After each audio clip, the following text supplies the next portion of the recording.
Tidak terasa kita ada di akhir bulan Februari.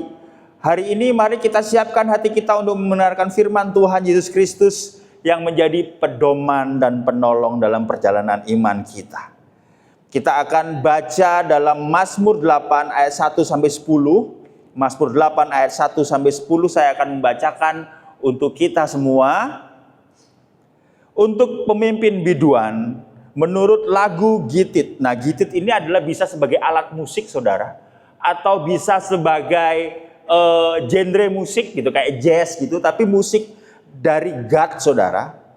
Atau juga bisa sebagai suatu perayaan yang sukacita dengan musik, dengan pujian gitu. Jadi gitit itu. Saya ulangi. Untuk pemimpin biduan menurut lagu gitit Mazmur Daud. Ya Tuhan, Tuhan kami, betapa mulianya namamu di seluruh bumi. Keagunganmu yang mengatasi langit dinyanyikan. Dari mulut bayi-bayi dan anak-anak yang menyusu telah kau letakkan dasar kekuatan karena lawanmu untuk membungkamkan musuh dan pendendam. Jika aku melihat ke langit buatan jarimu, bulan dan bintang-bintang yang kau tempatkan, apakah manusia sehingga engkau mengingatnya? Apakah anak manusia sehingga engkau mengindahkannya? Namun engkau telah membuatnya hampir sama seperti Allah dan telah memahkotainya dengan kemuliaan dan hormat. Engkau membuat dia berkuasa atas buatan tanganmu. Segala-galanya telah kau letakkan di bawah kakinya. Kambing, domba, lembu, sapi sekalian. Juga binatang-binatang di padang. Burung-burung di udara. Ikan-ikan di laut dan apa yang melintas di arus lautan.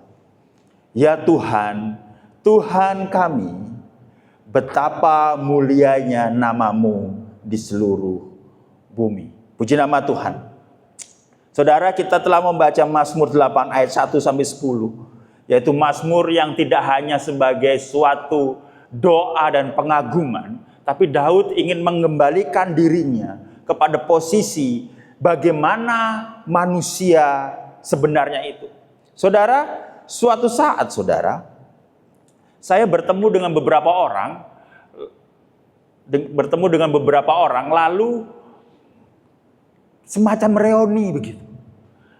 Ada beberapa teman-teman dari saya lulusan dari luar negeri, lawyer mereka, ada yang property agent besar di luar negeri, lalu ada yang menjadi businessman, segala macam. Kita ngobrol di satu meja.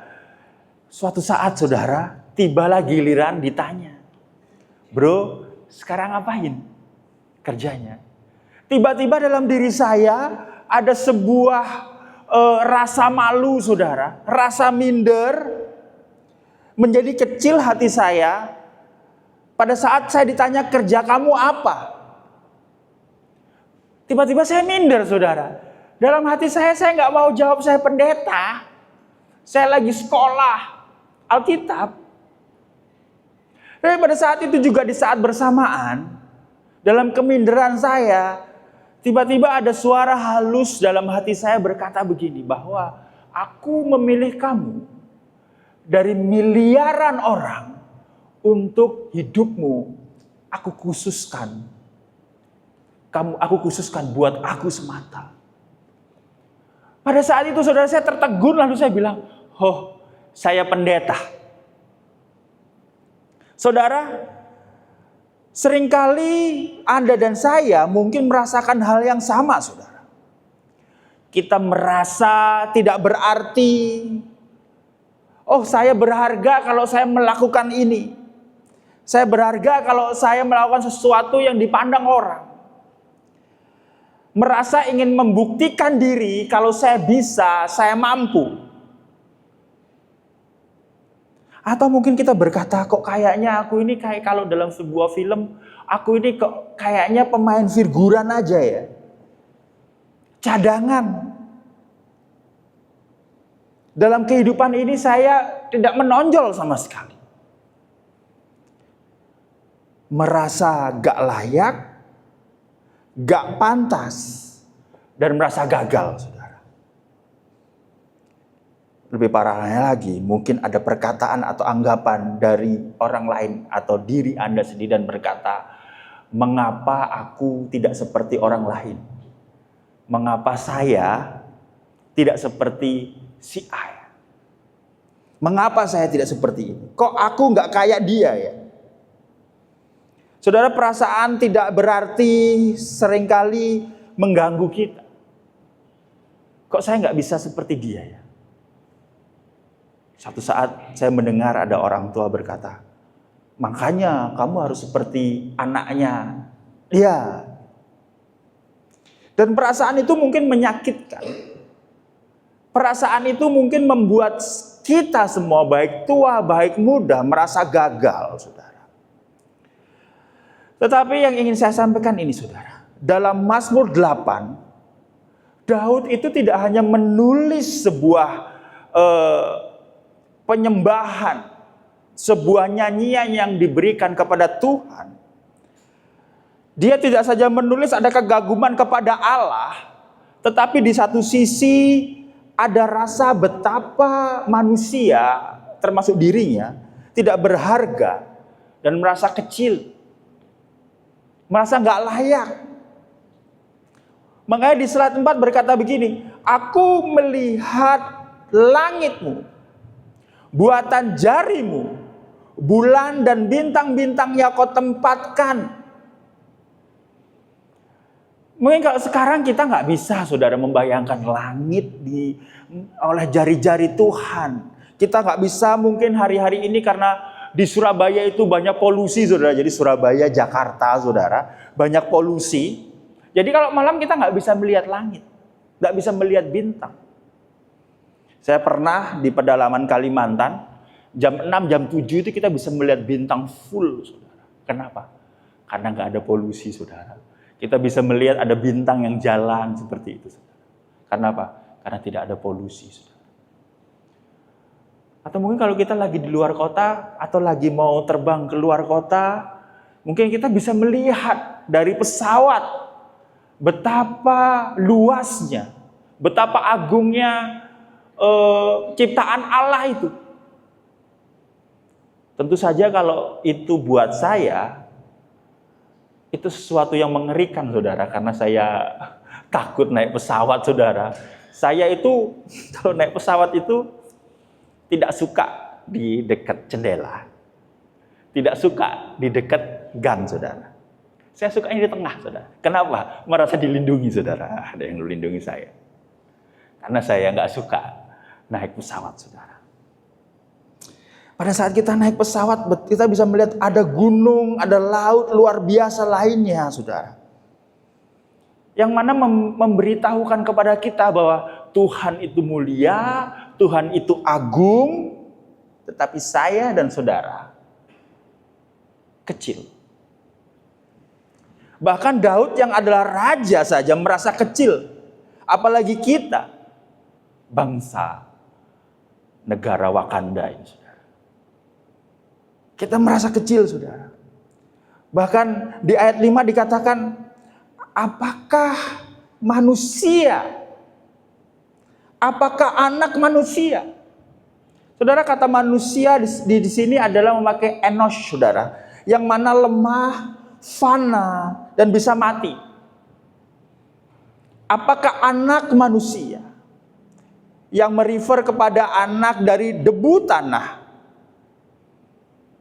Anak yang tidak bisa memiliki kekekalan.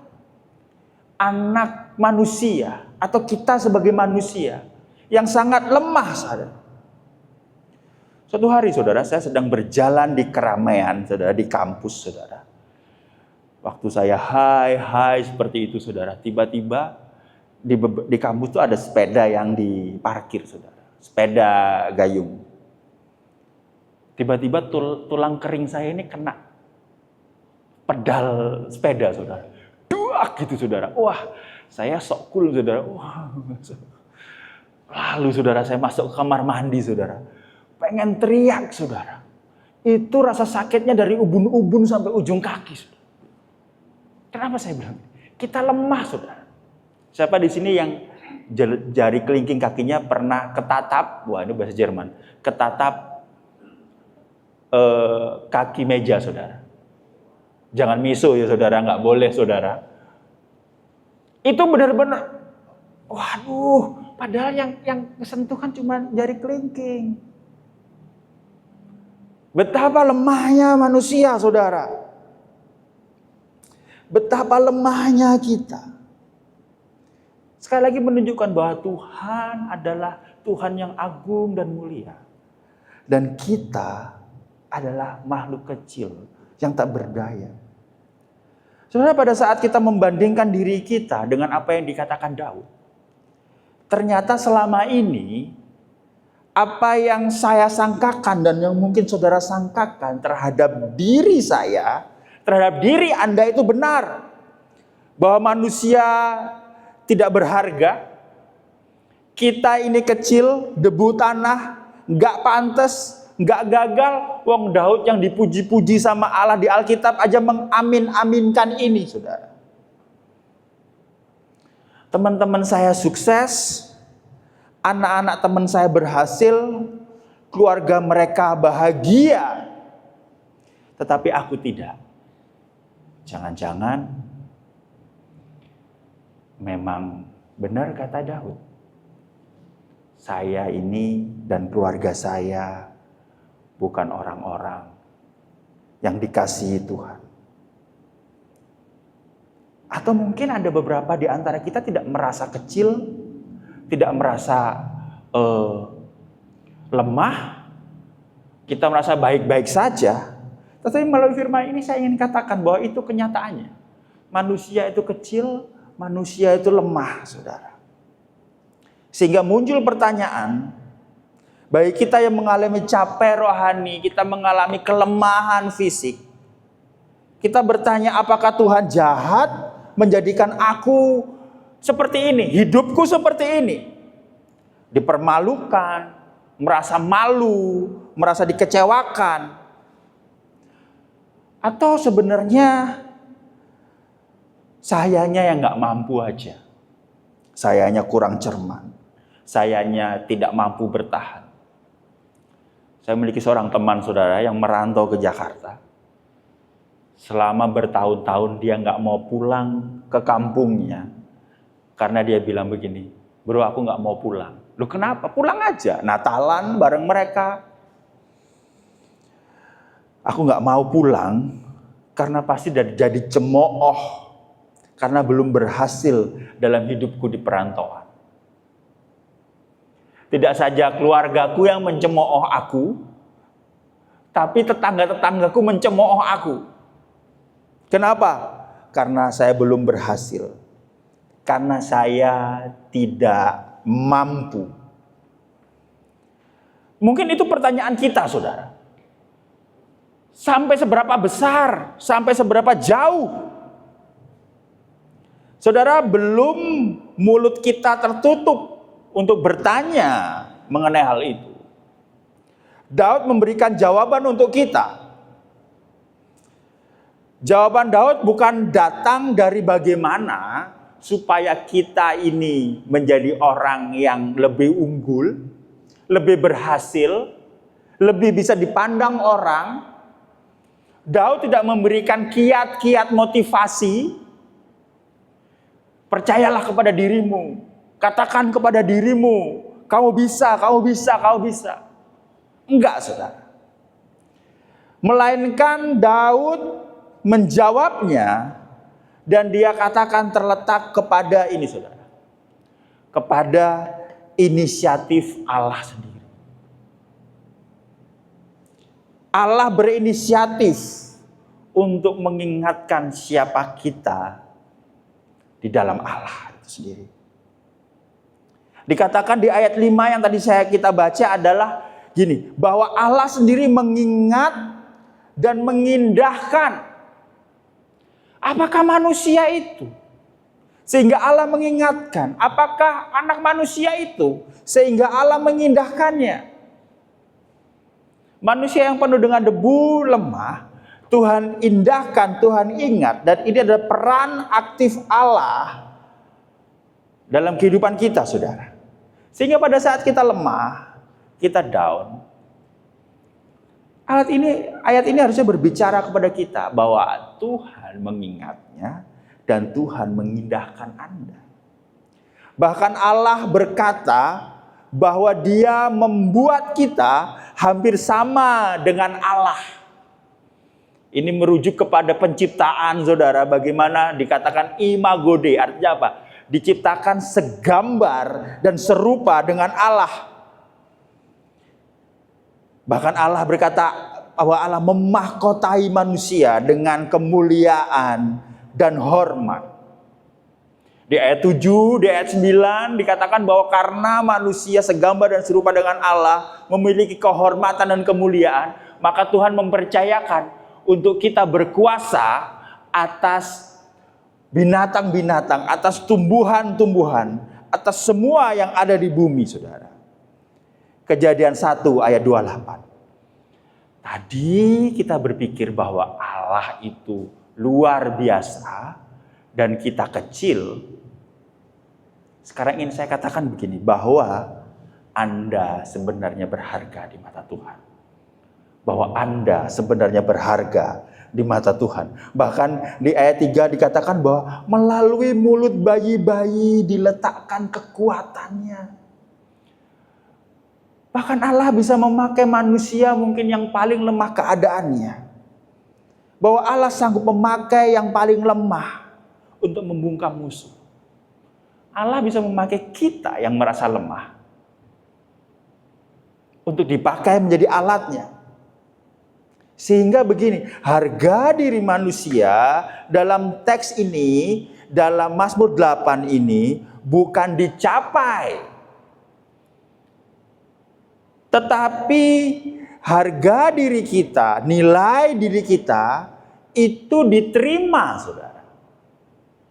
Sehingga kita tidak perlu mencari pengakuan manusia, kita tidak perlu mencari pujian-pujian manusia, karena harga dirimu tidak kamu capai, achieve, melainkan diterima sebagai anugerah penciptaan. Seperti ini, saudara. Seperti kalau ada seorang ayah menaruh anaknya di kursi depan pengemudi, lalu anaknya pura-pura nyetir pada saat mobil berjalan. Kemampuan, lancarnya berjalan kehidupan bukan terletak kepada kita, tapi terletak kepada nahkoda sejati, yaitu Kristus. Yang ingin saya sampaikan adalah bahwa semua ini karena anugerahnya. Daud ingin mengatakan bahwa keagungan Allah dinyatakan bukan hanya melalui luasnya alam semesta, tetapi melalui keputusan kedaulatannya untuk memberikan kemuliaan, kehormatan, dan otoritas kerajaan kepada manusia. Jadi pada saat kita berkata, wow, lihatlah bintang-bintang, lihatlah langit, gunung-gunung, dan kita melihat bahwa Tuhan itu adalah Tuhan yang berkuasa dan mulia. Melalui firman Tuhan hari ini, saya ingin menyampaikan, lihat juga dirimu. Bahwa engkau adalah tanda dari kebaikan, kemuliaan Tuhan. Karena kita diciptakan segambar dan serupa dengan Tuhan. Sampai di situ, saudara? Enggak, saudara. Tapi masalahnya, kita adalah orang berdosa, cacat di mata Tuhan. Kita tidak sungguh-sungguh. Kita malas baca firman Tuhan. Kita nggak betah ibadah. Pada saat dikasih bahan koi, kita tidak membaca. Oh enggak, kita semua membaca, saudara. Kita semua membaca 3-4 lembar itu, saudara. Kita adalah orang yang berdosa masalahnya. Sudah diberikan anugerah oleh Tuhan, tetapi kita hancurkan itu. Kita hancurkan karena keberdosaan kita. Bahkan anugerah untuk berkuasa atas bumi ini dipakai untuk menindas. Kita menjadi egois. Kita lupa sama Tuhan. Tuhan gak penting. Minggu itu waktu gereja. Minggu itu waktu Tuhan. Selebihnya saya dan Tuhan. Gak ada.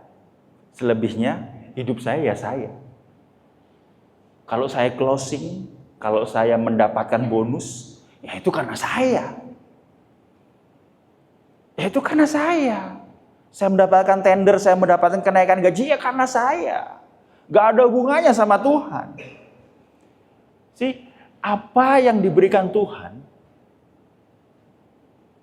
ternyata karena dosa kita menjadi egois. Kita berkata hidupku ya buat aku saja. Hidupku ya buat pasanganku, buat anakku saja, buat diriku saja. Kita bertanya di hari Senin dan hari Sabtu kita bertanya, siapa Tuhan itu? Selalu saya berkata bahwa kita itu seringkali melakukan ateis praktis. Percaya Tuhan, tapi kehidupan kita seperti orang gak percaya Tuhan. Kehidupan kita dipenuhi oleh berhala-berhala, saudara. Saudara ingat ya, itu ada di sana juga. Kita itu dipenuhi oleh berhala, kita mencari uang, mencari segala macam, saudara. Kita sudah membahasnya selama hampir 2 bulan, saudara. Saudara pasti sudah mengerti semua mengenai hal ini, saudara. Ada berhala kuasa, kita pengen berkuasa. Kontrol, kita pengen mengendalikan semuanya. Kita ingin mencari pengakuan. Sebagai seorang hamba Tuhan, tanpa sadar, mungkin saya, Pastor Hatta pasti enggak, merasa bahwa mimbar ini adalah pengakuan saya. Belum lagi kita cari nyamannya, udahlah nyaman aja. Nggak perlu ibadah, nggak perlu melakukan apapun, nyaman aja di rumah. Itulah kita. Beberapa tahun lalu, akhir tahun lalu ada kasus korupsi yang besar, saudara. Lalu ada liga korupsi, gitu ya. Ada liga korupsi. Liga korupsi itu menampilkan bahwa Pertamina korupsi nomor 1, lalu kedua PT Timah korupsinya itu sekitar hampir 1.000 triliun dan hampir 300 triliun. Yang jadi pertanyaan adalah begini. Uang itu dipakai apa gitu loh.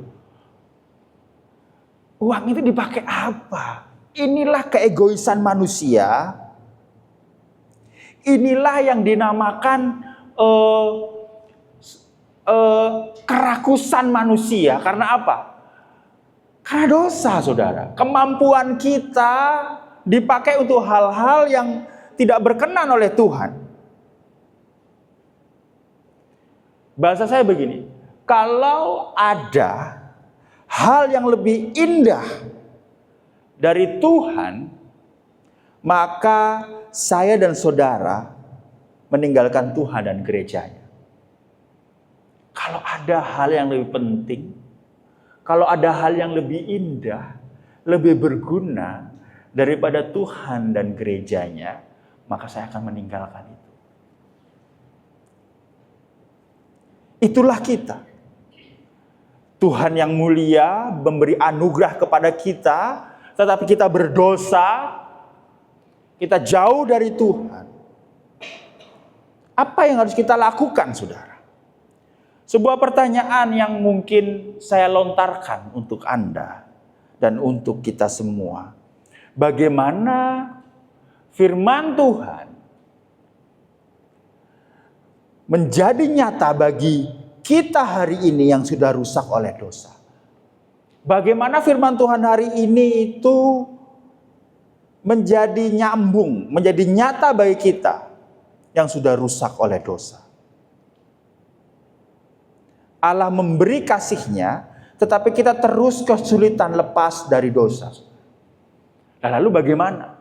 Apa goal dari firman ini? Sudah diungkapkan Allah yang luar biasa. Kita yang tidak ada apa-apanya dari debu dan tanah, tetapi Allah memahkotai kita, membuat kita serupa dengan gambarnya, tetapi kita berdosa. Allah memberi kasihnya, tetapi kita terus kesulitan lepas dari dosa. Bagaimana firman Tuhan ini menjadi nyata bagi kita hari ini, sehingga kita nggak hanyut dalam kerusakan dosa. By the way, kalau kuliah itu saudara ya, kita sekarang lagi mempelajari budaya-budaya. Nah, tadi saya sama Samuel, saya sama Vio sedang ngomongin mengenai pernikahan. Ternyata salah satu bentuk dari dosa adalah kita menghambur-hamburkan uang kita untuk pernikahan. Nah, literally dosa. Saya ngomong gini karena saya juga menikah dan mengeluarkan uang. Itulah kita, saudara. Pertanyaan ini terus akan membuat kita, lalu bagaimana? Jawabannya, saudara, kita punya Yesus, bukan? Dan dengan menyadari kebenaran Injil sebagai berita yang baik untuk kita, berita Injil itu apa?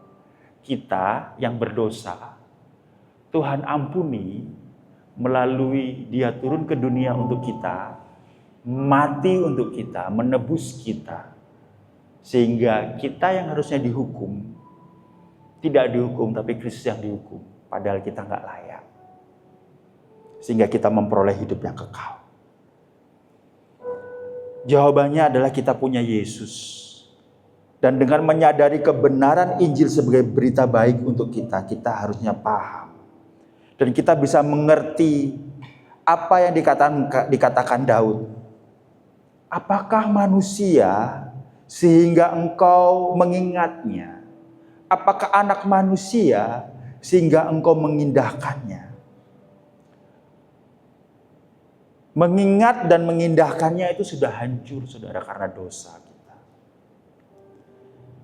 Tapi ini, saudara, Yesus rela menjadi anak manusia, seperti kita menjadi manusia dan anak manusia, yang hina, yang kecil, agar kita tidak saja menjadi anak manusia yang penuh dosa, tapi merubah itu menjadi anak-anak terang, saudara.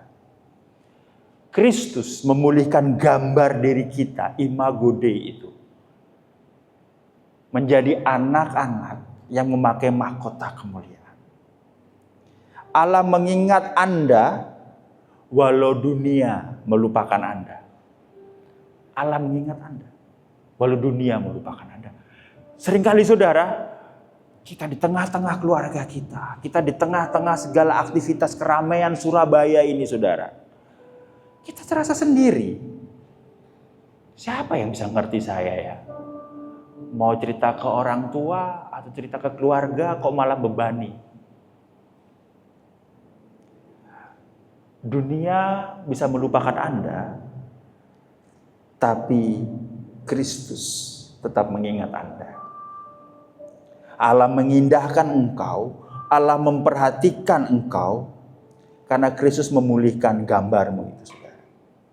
Bahkan dikatakan dalam Ibrani 6, saudara, bahwa tidak saja Kristus turun ke dunia, malah statusnya sedikit lebih rendah dari malaikat, saudara. Sehingga apa? Sehingga kita bisa dipulihkan gambarnya. Dan seperti Mazmur 8 tadi, bahwa apa? Bahwa kita sedikit seperti Allah, karena kita serupa dan segambar dengan Allah.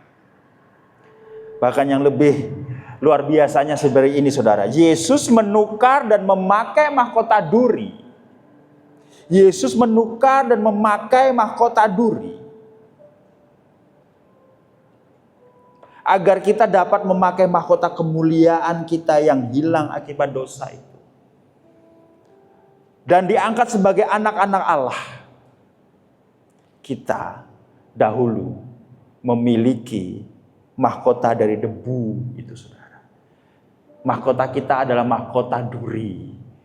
Tetapi Kristus turun untuk memakai mahkota duri itu, agar kita kembali memakai mahkota kemuliaan dari Tuhan.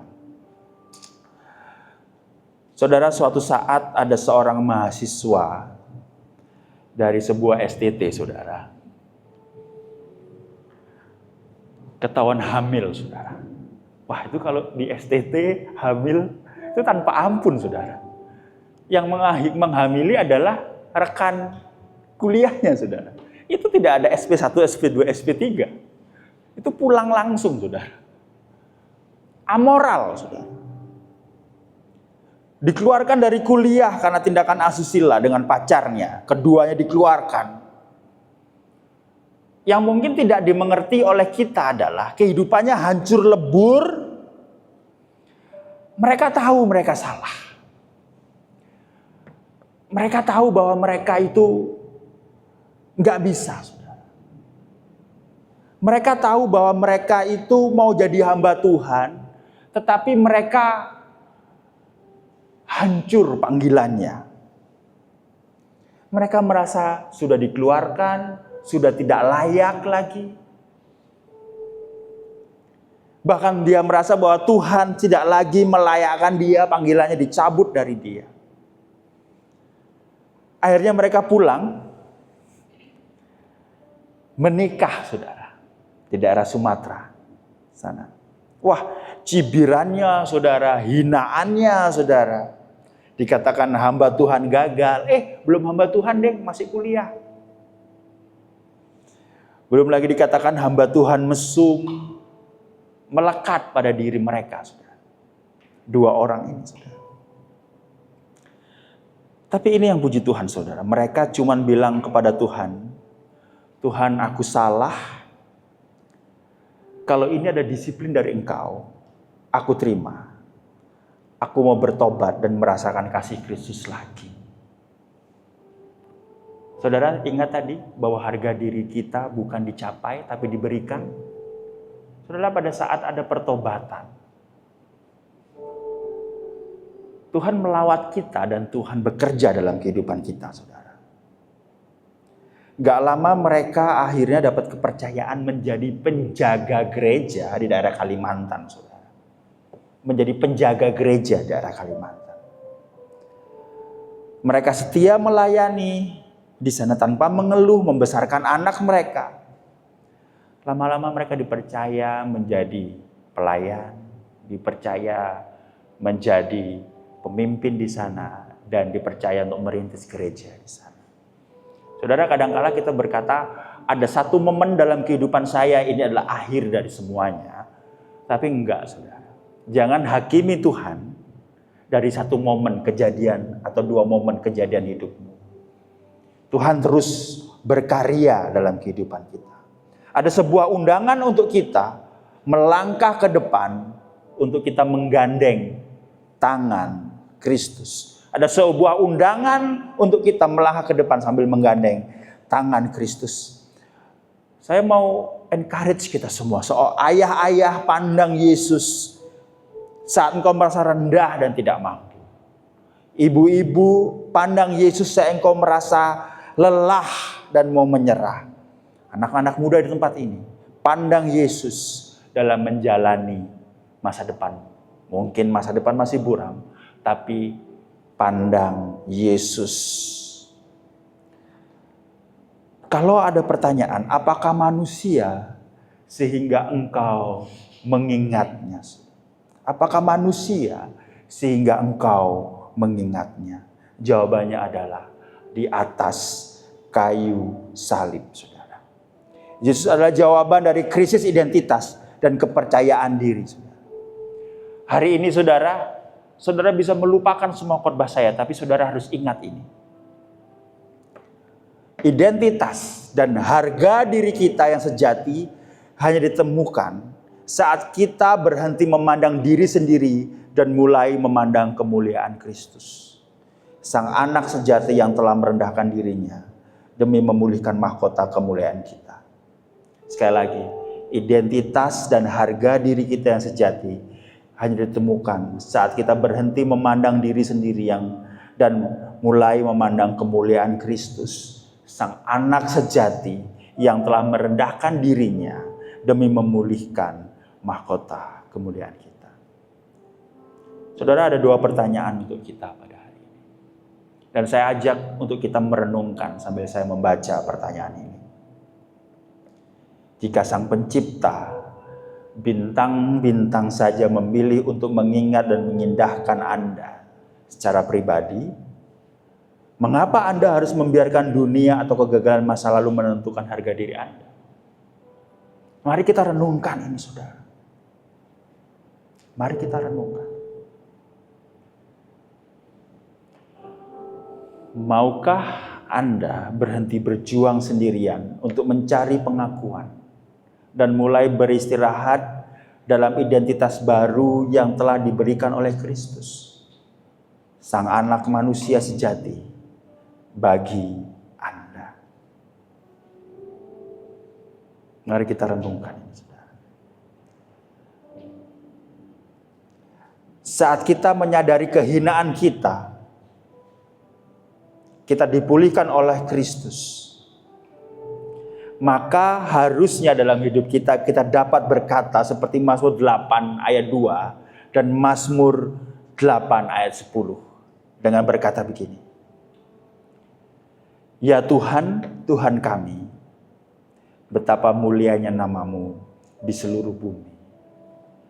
Keagungan-Mu yang mengatasi langit dinyanyikan. Sekali lagi. Ya Tuhan, Tuhan kami, betapa mulianya nama-Mu di seluruh bumi. Keagungan-Mu mengatasi langit dinyanyikan. O Lord, our Lord, how majestic is your name in all the earth. You have set your glory above the heaven. Dan ini memampukan kita untuk kita bertobat dan kembali datang kepada Kristus.